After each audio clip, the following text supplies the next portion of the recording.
If you're a jihadist who wants to slaughter unbelievers in the name of Allah, don't even bother hiding your motive. Our politicians and reporters are all too happy to do it for you. Just ask Philadelphia jihadist Edward Archer, who learned the hard way that no matter how clearly you announce to the world that you're terrorizing people for the sake of Islam, our leaders will not believe you.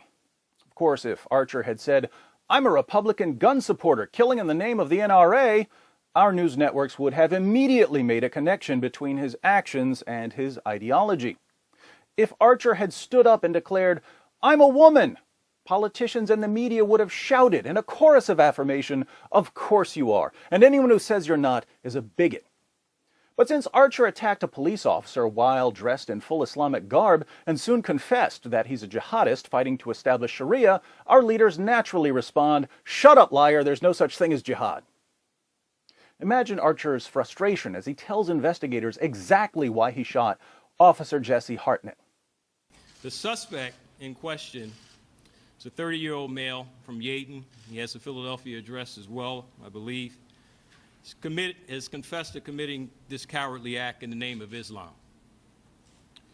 According to him, he believed that the police defend laws that are contrary to the teachings of the Quran.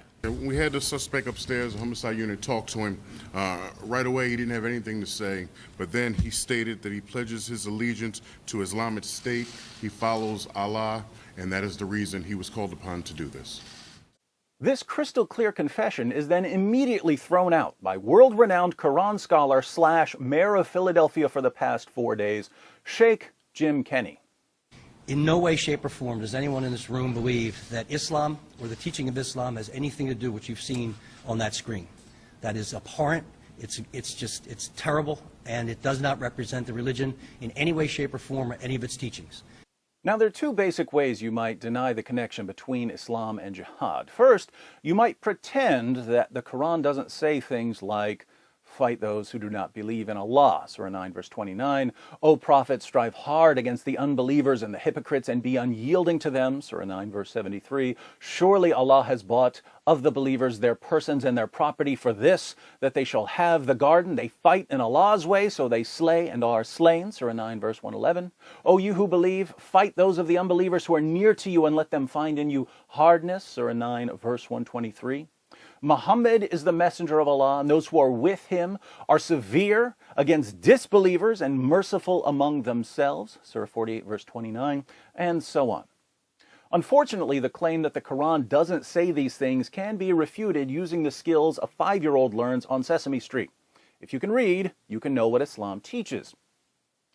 The second way you might deny the connection between Islam and jihad is by pretending that there's no relationship between what a religion commands and what the adherents of that religion do. Now, there's not a necessary connection between what a religion commands and what an adherent of that religion does. You can believe in a religion without doing what it says, and you can do what a religion says without believing in the religion.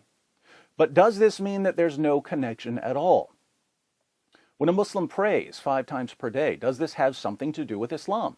Other people can pray 5 times a day. I might pray 5 times tomorrow, and it will have nothing to do with Islam. But when a Muslim prays 5 times a day, does it have something to do with Islam?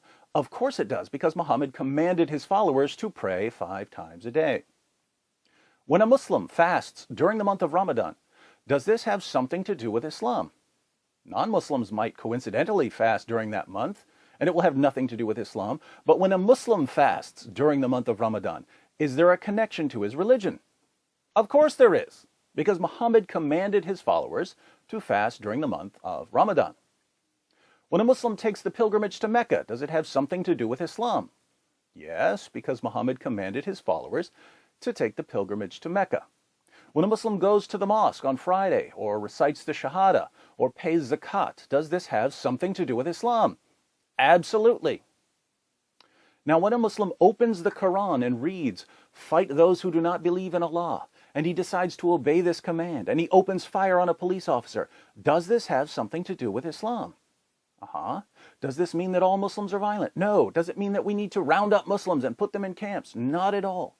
But is there a connection between Islam commanding its adherents to wage jihad and the jihad that some of these adherents wage?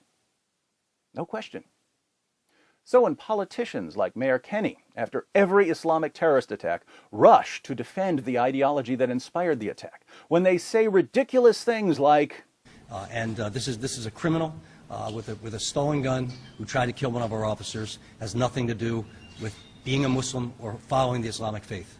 we can only respond, What you just said is one of the most insanely idiotic things I have ever heard. At no point in your rambling, incoherent response were you even close to anything that could be considered a rational thought.